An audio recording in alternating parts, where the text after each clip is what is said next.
hero, my savior. And I'm going to talk about the art of impact and how some of the choices that we make affect our lives, and we don't even really know, because a lot of us live what I call an autopilot existence, where we just get up the same time every day, we do this at this time, we do that at that time, maybe the weekend we change it up a little bit, we come and hang out in a place like this, but for the most part, you know, we just are in routine, and sometimes when we're in the routine of life, we might be making choices that we don't really realize how they're affecting us. And MS, as we all know, is a hyperimmune system, so sometimes if we make choices that we're unaware of, they can have effects that aren't the best for us. So I wanted to just, all of my work is done to serve the community, just so you know. I'm in my 4th year of traveling around America in a van. I travel to anyone that asks me to travel to them. All my work is free. I do this because I have a moral obligation in my own mind to serve our brothers and sisters. I was on the board of the National MS Society for 10 years. I became legally disabled at the age of 37. I spent $2.5 million, which was my entire life savings, on every drug and every treatment and everything. I had live-in help. I had people with me full time. I had no use of both of my hands. I had no feeling on the left side of my body. I had involuntary limb jumping. I couldn't drive. I couldn't care for myself. And on a good day, I could use the ladies' room. I could hold a fork, and I could dress myself. I was facing homelessness, institutionalization, or suicide. I finally just got real with myself, and today I manage every symptom from MS with diet and lifestyle 100%. I take no drugs, I see no doctors, and I take no tests. As far as we know, I'm potentially the most healed person in the world from MS using only diet and lifestyle, and I serve the community for free because my health care is free and accessible, and I don't want anyone to have to suffer like I did. So that is who I am, and that is what I do. And thank you. And that's okay, guys. And I'd like for Ron to sort of share his story, and then I'll circle back to talking about the art of impact with you guys, and then we can have Q&A. Does that work? Yeah. Now, if when I'm speaking, you have a question, you don't have to wait till the end. I know my material really well. You can just be like, yo, V, I have a question, and we'll just go from there, okay? This is super informal. We are family, we are friends. I just want you to know from this point forward, you just reach out to me, and I will respond to you, usually within 24 hours. If I can't help you, I'll find someone that can help you, and I'm 100% here to serve. I take no money for the work that I do. I've never taken $1. I just serve others, okay? You're not alone, ever. I mean, you already aren't because you have this group, but when times are bad and maybe you're in your house and you're feeling alone, I got you, 100%. It's all you, sir. Me? Well, I should probably tell how Ron and I met. Okay. Ron and I met really online a few years ago, and then I convinced him. At that time, he wasn't really getting on planes and traveling too much, especially alone. Nope. And I begged him to come to a seminar in Iowa, which is like 2 planes in August, really hot, and our bodies don't really work. So I said, everybody, what's in Iowa? And they're like, corn. Yeah. And like pasta. Yeah. Not even good corn. And we met. I promised him that when he got off the plane and arrived at the hotel that I would be waiting for him, and I was. You sure were. And you gave me a big old hug, and I was like, who is this lady? Why is she touching me? Yeah, that was true. Look at how handsome he is. His wife already knows, so that I love him. So we met, and then the next year Ron actually went back to be a speaker. So someone who was afraid to go anywhere returned the next year all by himself, brought his daughter, and has been inspiring the community for a really long time, and inspiring me. What? Trying. Yeah. Maybe. So I thought that it would be nice for you to hear, 2 stories that you can, hopefully draw hope and be inspired from. Yeah, I'm not done healing yet, but I'm working on it. I work every day on healing. So, here we go. You're on. I don't have it planned like her. She's like professional speaker. I'm not. I mean, I'm totally introverted. I'm not. We just do mission work. We used to be in South America, and we used to live in Haiti for a little while and did all that. But so I'll just take you on a little story of my life, just can kind of see where I've come and where I am now, because it's been a journey, and it sure is a journey, right? Mm-hmm. For everybody. Everybody has their own journey. Like everybody's got it, and God, guides you or whatever. If it's Muhammad or if it's, I don't really, doesn't matter to me. It's just like if you just realize there's something more in charge. And so I had to realize that. I kind of grew up with that, but it is easy to forget that. So I'll just take you on a little journey, and it'll be a little emotional for me, so I might cry or whatever, because I think that's the MS too. But it also, I also tell, like my wife says, well, just tell them you have holes in your brain. That's what, like you tell me, and then it's not your fault. And some it's true though, because when you get the MRI, you got these spots in your brain, like because with those holes, like multiple sclerosis, there's multiple scars, but they're really just dead areas of holes in your brain, which is okay. So I'll just work around them. So, anyways, I'll take it a little bit. So I'm 17. I get home from college, and my grandfather says, "Your mom is dead." And I'm like, "What?"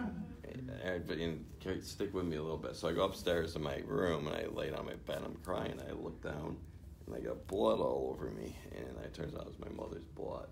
And the reason I'm telling you this is because, like, just to tell you where I went and where I've been. So, and before that, 3 years before that, my dad left us, so it was only my brother and me, and I'm not going to be emotional, I'm going to be okay. And so the story's going to be about hope, and I just want to share that with you guys, because with multiple sclerosis in those darkest times, like I look back at that, and I'm like, oh my God, those horrible things happened to me, but it wasn't horrible in a weird kind of way. I always try to find my blessings, right? And so I realized in that moment that my mother didn't end her pain because she was very sick. And I don't know if it was multiple sclerosis or if it was schizophrenia was a problem. But she fought it for so many years. And my dad leaving. And so it was just my brother, I, and my mother. And then eventually she ended up taking her life. So I think what happened is she was in my bed. And I think she cut her wrists. And then she thought better, like, oh my God, my kids are going to follow me. They'll find me here. So even at that moment, she was looking out for us. But the story goes further. So, in that moment, I was kind of homeless, and it was my brother, and I realized that my mother didn't end her pain; she only transferred it to my brother and I, like through suicide. Like you don't end the pain; you just give it to other people. And so, in the darkest times, and I've had some pretty dark times with MS, you guys know it. When I considered that, because unfortunately, I think we all do. But then I look back at my mother, and it's kind of strange, but I'll say this to people, and they're like freaked out. But I said, maybe the greatest gift my mother ever gave me was doing that, because now whenever I come to that moment, I realize, no way can I do that to my kids. No way can I do that to my wife. No way can I do that to myself, And so, so the story goes further. So what I ended up doing is I didn't have a home. I didn't have anything because my family, my quote-unquote family, it's kind of a messed up situation. And so I ended up joining the military because I didn't have any food. I didn't have anything to eat. I was messed up. And so then I figured, well, after the military, I'm going to get this great job. But that wasn't true, right? So I got out of the military, and I'm like, yeah, right. I thought there were all these benefits. So I ended up going back to school. Now, my dad didn't even graduate high school. He can't even read that well. I mean, he's a good man. I mean, we have a relationship now. So I ended up going to school, and I got my bachelor's degree, and it was through the HOP program. I don't know if you know that, but it was for people without money, and and they helped you, and they encouraged you, and they did. So that was great. And ended up going on to dental school. I did very, very well. And they told me when I went to dental school, like the interview, they're like, well, Ron, you're used to getting A's and B's, but here, only expect to get D's and C's. I'm waiting for this person. So that really pissed me off because I'm like, what? And so I ended up graduating in the top 5 good morning. Welcome. So I ended up graduating in the top 5 of my class because I was just like, I'm going to show them. And so it was great, but and so they went on, and it was like my drug. I kept looking for praise, I don't know, from my mother or from whatever, so I kept going. I got my surgery degree. I was doing cancers. I was in the OR. I would work so hard. I would work 14, 16-hour days, and I would take little kids to the OR. I wouldn't charge them money. I would take care of them. I would work in Haiti. I'd go to South America. So I really just beat myself up, and then all of a sudden my legs started getting a little numb, or maybe I had a little double vision, and I would forget that, keep going. And eventually went to 1 cane, to 2 canes, to 4-arm canes, to wheelchair, and I just kept going and going. And eventually they had to stop practice because they're like, yeah, they're not taking anybody to the operating room with you're all messed up. So, well, I was, but I did it to myself. Well, I don't know. I might have, but I didn't care for myself. I just kept going forward and drinking coffee and having ibuprofen. And so when I stopped practice, I kind of fell into this depression, and I even I was having trouble breathing. They had me on 9 different medications. I was on Prozac, from like antidepressants to like breathing medications. So every time I went to the doctor, it's like, oh, here's your new thing, here's this. And so I was like, I don't want to go on Prozac. They would like yell at me, like, no, you have a chronic disease, you got to do this. And so I fell into this depression for about two years, maybe longer, right? My wife she's like, you gotta move on this couch because your ass is like starting to like. Really, it marks on the couch. Like, go to a different spot or whatever. Well, right? she's a PT, so she knows. Because I would just sit there all day, and this is somebody that used to like pull himself up by his bootstrap from being homeless. Now he was like a doctor, and his dad didn't even graduate from school and all this, and here I am, just like, I'm like, all right, what do I do now? And I had a lot of faith, but then in those moments, I think I lost a lot. And I had a friend of mine that was a monk, so I was asking him, to prepare me to die, because I thought that was it. I thought my breathing was going. I knew enough in medicine to know, like, all right, like, I was incontinent. I was like, all right, everything's shutting down. I'm done. And then I saw a TED Talk with Dr. Terry Walls, and I realized, well, there may be some hope. And so I said, well, actually, let's back up a little bit. We had our 5th baby. And at that point, I kind of looked up at God. I'm like, what? Like, I'm about ready to die. What do you need is a baby? And so then I realized, I guess I'm not done. I got to, like, keep fighting. I was kind of a little mad because I didn't want to fight anymore. Like, sometimes I say that in the morning, right? I just don't want to even put my feet on the ground because you just know the day is going to be tough. So then I saw that TED Talk, and I figured, well, with diet and exercise, and I know the baby was coming, so I had to do something. So I started eating right, started exercise, started to get my mind right, and things started happening. I couldn't speak before. I would think of the words, but I couldn't get them out. Like, I would, like, it was very, very strange. I used to pray, God, I'm like, take anything from me, but at least let me talk. Let me, like, think. Let me father my kids, let me, pray or whatever. Like, just have that. And that was slipping away. So everything was going away. It was falling into this very, very, very dark place. And so we started to change. When the baby came, things changed. And a friend of mine's a weightlifter, and he obviously doesn't have MS. He's very strong and everything. He's like, and it just started to change everything. Started to change the way I ate, change the way I move. I started by crawling on the floor. The doctors told me, when you have chronic or secondary progressive MS, you're not going to get better. You're going to keep going down. And so the fact that I should develop muscle, strength, and get my speech back is like, even when I go to my neurologist now, I'm like, was I slurring my words after all my speech before? And he's like, absolutely. I said, am I now? And he's like, no. I said, well, don't you want to know why? Like I don't know. What a question. I don't know. To me, it was a miracle. I thank God every day I could speak. And I always speak now. Like, I couldn't do this before. If you guys heard me before, I sound like I was drunk. But the cops would pull me over. They would drag my butt out of the car. And they'll be like, you're drunk, We all know man. that. People think we're drunk, right? Yeah. Yes. And so that's the way it was. So then I started doing it. Started eating right. Started eating real food. See, I used to think eating right was eating whole grains and having like chicken breasts. And, I didn't know nothing about vegetables and all that stuff. But now I do, and I like them, and about like eating livers and stuff. So I started to change everything. I know, right? But my grandparents knew it. I didn't know it. Right. Because you lose all that. We knew McDonald's. We knew this. We knew that. That's not good. And I try to tell my kids that. They think I'm crazy. So things started to come back, and the first thing that happened is I was able to start speaking again. And I'm like, wait a second. There might be some hope here. What's going on? So I just kept following this road. And I could actually, slowly little things started to come back. Like I started to feel my feet again. And I can move my hands better. And hope was returning. I was like, wait a second, and my prayer got stronger, and I just kept going, and so I'm still going. But I guess my biggest message is like, if you lose hope, right, and you lose faith, whatever the faith means to you, like, it's a very, very, very dark place, a place that my mother was in. right? And it doesn't have to be that way. It doesn't at all have to be that way. We're all powerful beings. We're enough given by God, or whoever you define as God, and we just tap into that power and realize there are things we can do. We have some control. We have like means to like build our lives and meeting people like me and others like her. I'm like, wait, I could do it. And like I show my doctor, and I'm like, look at that. Like, you know, they're not supposed to. I was 135 pounds. I was like a skinny rail. I was like, I couldn't even breathe. I don't know. Like my friend of mine's like, you were a walking corpse, and it's true. I was like this dead person.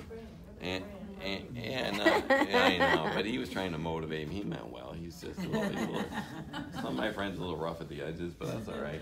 You know, but just that, and so we've been striving, and of course my wife is my huge partner, and you know, and my kids. I mean, they're so amazing. You know, all made them so fortunate. And so that's the big thing, is finding your gratitude, finding your hope, finding your purpose, because there are greater purposes. And us in MS, I would just stay home all day long and just sit there and do nothing. But you know what? That's not what God intended. We gotta get out. We gotta do our thing. And so I'm just want to tell you, I'm only here to share with you is just hope, because where my mother was and where I was and where I am now is a totally different place. And so it can happen for any of you guys. It happened for me, and I'm not quite where she is yet, but I feel where you are. Like, I feel strong. I feel healthy. I feel like I could father my kids. I feel like I could be a husband. You know, I'm still doing work with the church. I still have purpose. Like, you know, you're not stuck where you are because you have a walker, you have a wheelchair, or whatever. You know, you're not that. It's not you. You know, you have in here more than you ever need. You're enough. And that's kind of my mantra right now. Is, you know, somebody told me once that you are enough. Mm-hmm. Like stop, get out of your head. You're enough. And so, it's not your fault. Yeah, but you know, all those things, you get shame, right? I feel like I did this to myself, right? It's weird, but you start to beat yourself up inside, but for no reason. Why? You don't be shameful. You know, living in Haiti taught me a lot of things too. You know, I was talking to Maurice before, is they have nothing, but they have faith, and they have hope, and they have joy. And you know, we got everything here in the United States, but we don't have those things not all the time. And we need to find those things. And so that's all. My message to you guys is just, there is hope out there, and there's ways. And so that's all I spend my whole days now, is just trying to give people hope. You know, I get people that are ready to commit suicide or what. But, you know, and I just try to give them a little bit what I've learned. And I'm not a guru. I don't have any of the answers. The older I get, the more I realize I know very little. But I do know, though, there's things you could do to get your life back, to get hope back. And maybe healing for me is not going to be like V, or I can like walk around. But maybe healing is just to find peace. You know, peace for me, peace I for want to my clap family. for that. That is healing.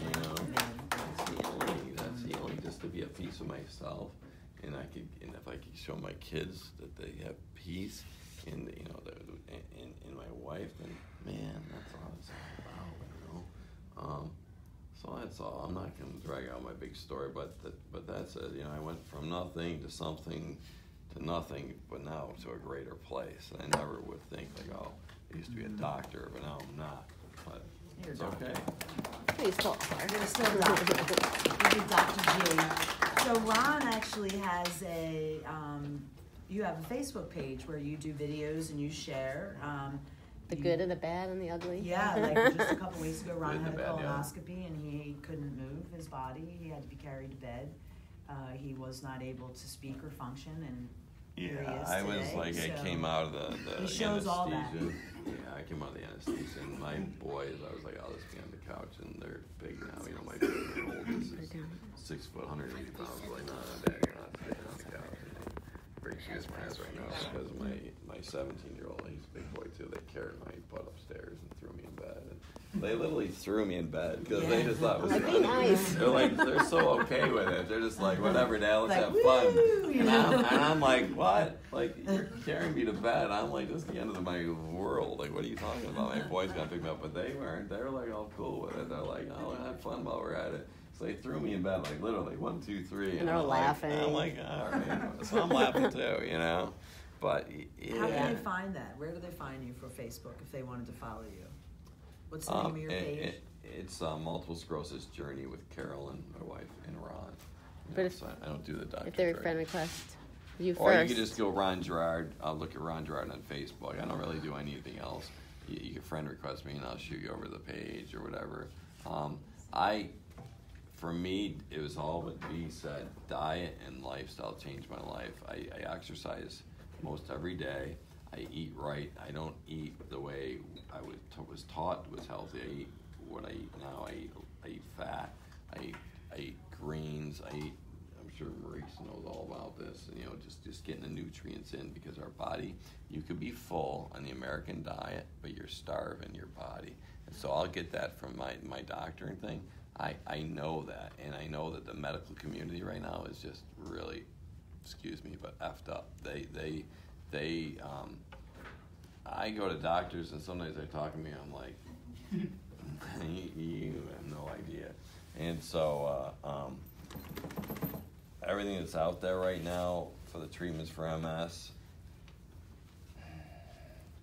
I'm not going to be anti-drug, because that enters like a whole realm of differentness.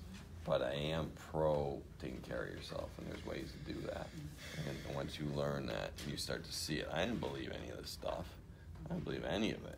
But once it started to happen, I got my speech back. I started to gain muscle. I started to be healthy. To be healthy, that's all. I'm not like looking to be good at the beach or anything like that.